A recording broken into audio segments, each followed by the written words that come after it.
Então vamos lá. Bom, acabou a crise no Brasil? Que história é essa, né? Bolsa brasileira subindo bem hoje. O Ibovespa subiu aí 1,30% somente hoje. O ETF da UVP subiu mais, né? 2,51% nosso índice. Tá batendo o Ibov tranquilo. Na queda cai menos, na alta sobe mais. Então, a gente teve isso aqui. O que aconteceu? Algumas pessoas estavam falando, poxa, o Ibovespa bateu o recorde, né? E passou dos 141 mil pontos em julho de 2025. E algumas pessoas ficaram perguntando o que tá puxando essa alta. A gente vai conversar um pouco sobre cada um desses pontos, mas antes de mais nada, como eu sei que algumas pessoas aqui no canal são mais jovens aqui, não conhecem muito bem ainda, a gente precisa fazer uma observação sempre com relação ao índice Ibovespa, que ele é um índice cotado em reais, então ele tá no recorde histórico em reais. Quando você olha pro Ibovespa hoje, 141 mil, né, nominal, ele tá no recorde, nunca teve com essa pontuação. Mas lá atrás o dólar valia R$2, R$3. Quando a gente vai olhar nosso índice dolarizado, se você pegar o melhor movimento dele aí, o índice dolarizado, aqui você tem o EWZ, que é um ETF que mede o desempenho da Bolsa Brasileira, só que em dólares, né, lá fora. Então aqui você consegue ver o EWZ, o recorde dele foi lá perto da crise de 2008, né? Então ali foi o ponto dele máximo ali. E agora ele tá com uma pequena valorização nesse ano de 29%, não é uma pequena valorização, tô sendo irônico, porque o dólar também se desvalorizou em relação ao real. E hoje, então, a gente tem aqui o Ibovespa grandão, bonito, né? Uma alta de 1,35% e nesse ano o Ibovespa com alta de 17%. O dolarizado, no movimento contrário ao que costuma acontecer, tá até com a rentabilidade maior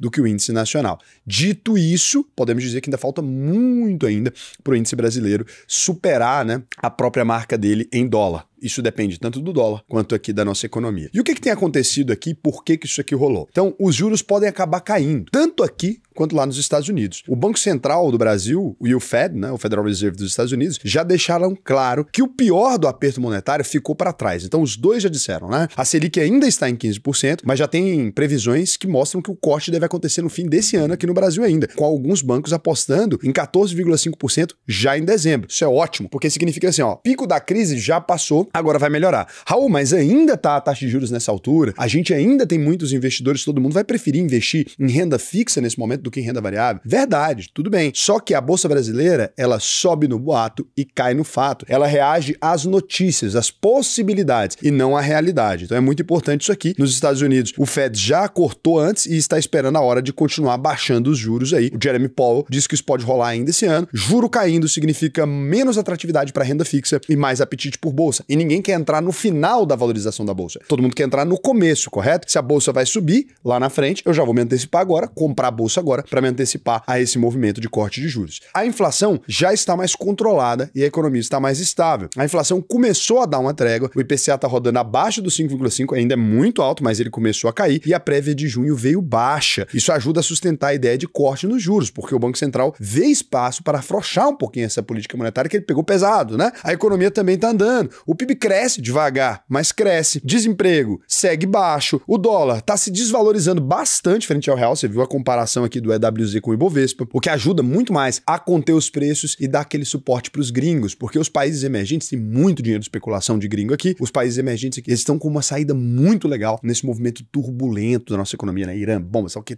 do mundo, tá meio complicado. E aqui você tem, então, esse movimento muito legal. O gringo voltou em peso para a B3. O investidor estrangeiro, ele estava meio de lado com o Brasil e resolveu voltar com força. Para vocês terem uma ideia, só no primeiro semestre, mais de 25 bilhões de reais estrangeiros entraram na Bolsa Brasileira, com as ações ainda baratas e o dólar caindo. Ficou muito mais fácil e mais seguro para os gringos entrarem. E como o nosso mercado tem pouca liquidez, qualquer entrada grande mexe nos preços. A gente é uma bolsa muito pequenininha, né? Nossa bolsa inteira é menor que uma empresa só dos Estados Unidos. Qualquer uma das big techs ali é maior que nossa bolsa toda. Além disso, muita gente está saindo dos Estados Unidos e da China procurando outros países para diversificar com medo. E o Brasil, ele não é o queridinho, mas ele tá naquela prateleira do supermercado de baixo, logo imediatamente após os bons, né? E ele tá barato, muito barato. Isso é suficiente para atrair capital. O gringo tá procurando esse temperinho na vida dele, essa emoção que o investidor brasileiro tá cansado de viver, né? E aqui a gente tem outro ponto muito interessante. As commodities estão ajudando demais, minério, petróleo e agro, né? As grandes exportadoras brasileiras estão surfando bem com os preços das commodities aí. Minério de ferro, mesmo oscilando, segue num bom patamar. A Vale se valorizou voltou, mesmo com o minério caindo em alguns dias aí. O mercado tem apostado bem nela. O petróleo Brent está estável na casa dos $68. A Petrobras bateu recorde de produção. Resultado, ações subindo. Não tem o que falar, né? Soja, depois das quedas, voltou a subir também, puxada principalmente pelos problemas lá nos Estados Unidos. Isso beneficia demais o agronegócio, que é o que tem garantido o crescimento na nossa economia. Para vocês terem uma ideia, eu cheguei a conversar com o pessoal de uma asset pra gente criar um ETF, talvez, só de soja, café, milho e tal. Por quê? Porque me parece que uma coisa que tá bombando no Brasil, né, tanto pros gringos investirem quanto pra gente mesmo, é que, cara, ninguém aposta que o agro vai diminuir, né? Então talvez alguém queira fazer parte disso. Comentem pra mim o que vocês acham, se vale a pena ou não, um ETF talvez voltado só pra commodities do agro, né? Voltando aqui agora, a gente tem uma outra questão muito séria, que é o Congresso tem freado o governo, mas freado bem. O governo tentou aumentar impostos via decreto, IOF não rolou, o Congresso deu um chega pra lá.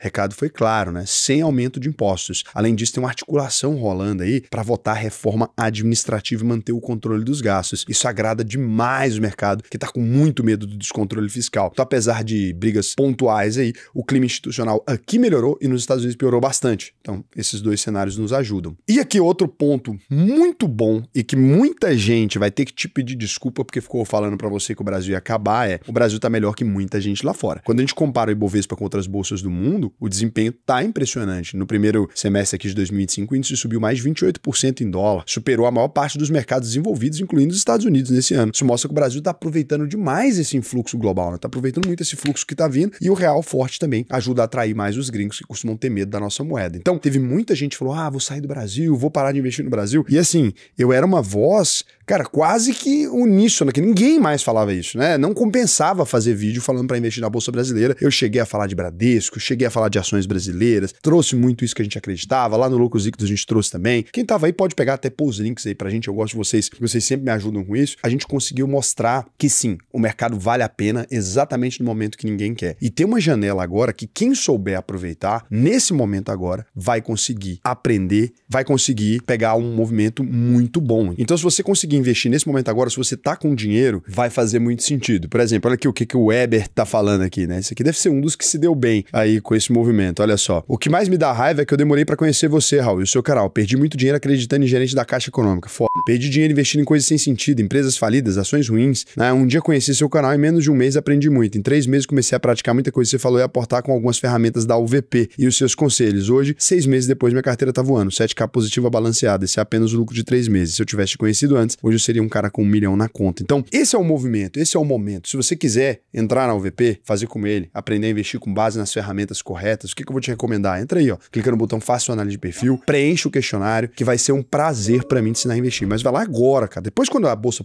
não adianta. Cara, aí você vai querer entrar no momento que já passou o fluxo. Agora que é o momento de começar a aportar legal. Então esse é um momento muito bom. A gente tá num momento muito bacana. Então eu preciso te dizer, a janela que vai se desenhar agora, dificilmente ela vai voltar lá pra frente. Eu falei isso lá atrás, falei, olha, aproveita.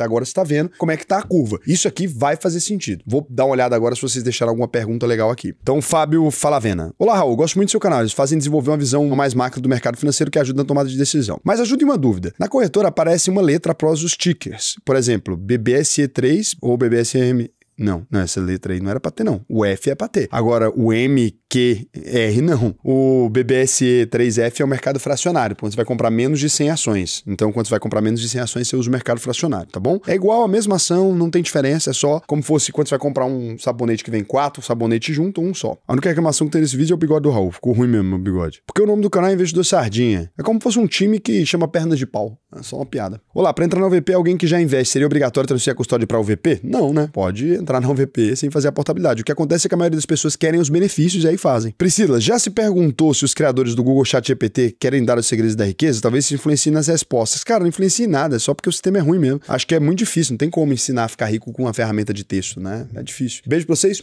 até amanhã.